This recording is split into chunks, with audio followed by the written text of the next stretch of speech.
शेतकरी कामगार पक्ष चिरनेर भूम विभाग आणि पीपी खार पाटील यांच्या प्रयत्नांतर्गत पहिल्यांदाच उरण तालुक्यामध्ये रायगड जिल्हा कबड्डी असोसिएशनच्या वतीने 3 आणि 4 मे दरम्यान महिला आणि पुरुष गटांच्या नाईट कबड्डी स्पर्धांचं आयोजन करण्यात आलं आहे।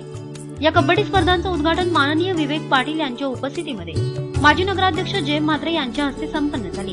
या प्रसंगी रायगड जिल्हा चिटणीस बाळाराम पाटील, आमदार पंडित शेठ पाटील, कृषी उत्पन्न बाजार समितीचे सभापती राजेंद्र पाटील, कर्नाळ स्पोर्ट्स अकॅडमीचे उपाध्यक्ष रवी शेठ पाटील, प्रोफेसर LB पाटील आदी मान्यवरांचे शेतकरी कामगार पक्षाचे पदाधिकारी, कार्यकर्ते, खेळाडू आणि प्रेक्षक मोठ्या संख्येने उपस्थित होते। चिरनेरमधील स्वर्गीय अनंत रामकृष्ण पाटील क्रीडा नगरीमध्ये या कबड्डी स्पर्धांचं आयोजन करण्यात आलं आहे।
या प्रसंगी माननीय विवेक पाटील यांनी आपल्या भावना व्यक्त करताना कबड्डी स्पर्धांचं आयोजन करणाऱ्या आयोजकांचे कौतुक केले, तसेच खेळाडूंना शुभेच्छा प्रदान केल्या।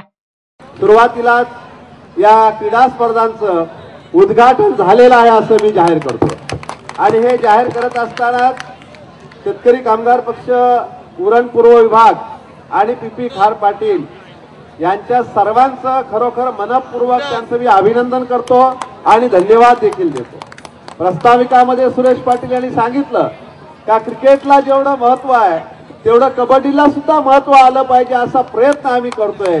मला त्यांचं सर्वांचं अभिनंदन केलं पाहिजे आणि त्यांच्या प्रयत्नाला आज 100% यश आलेलं आहे असं या ठिकाणी मला निश्चितपणे जाहीर करावंसं वाटतं।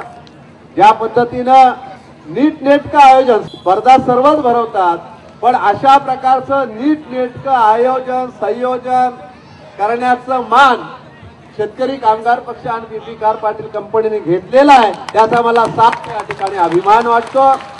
आणि त्यांनी सांगितलं की आज आम्ही जिल्हा पातळीवर घेतलंय, नंतर राज्यस्तरीय घेऊ। माझं तर म्हणणं राज्यस्तरीय राष्ट्रीय स्तरावरच्या स्पर्धा तुम्ही घ्या, कारण आजचं सर्व नियोजन आयोजन कार्यकर्त्यांचं त्याच्यामध्ये असलेलं योगदान, खार पाटील कंपनीचं असलेलं योगदान हे सारं बघितल्यानंतर आता राज्य पातळीवर तुम्ही थांबू नका, राष्ट्र आणि आंतरराष्ट्रीय पातळीवरच गेले पाहिजे। आणि मला एका गोष्टीचा अभिमान आहे का या ठिकाणी आपण अतिशय चांगल्या पद्धतीचं नियोजन करू शकतो, याचा एक उत्तम उदाहरण आज या स्पर्धांच्या माध्यमातून दाखवलेलं आहे।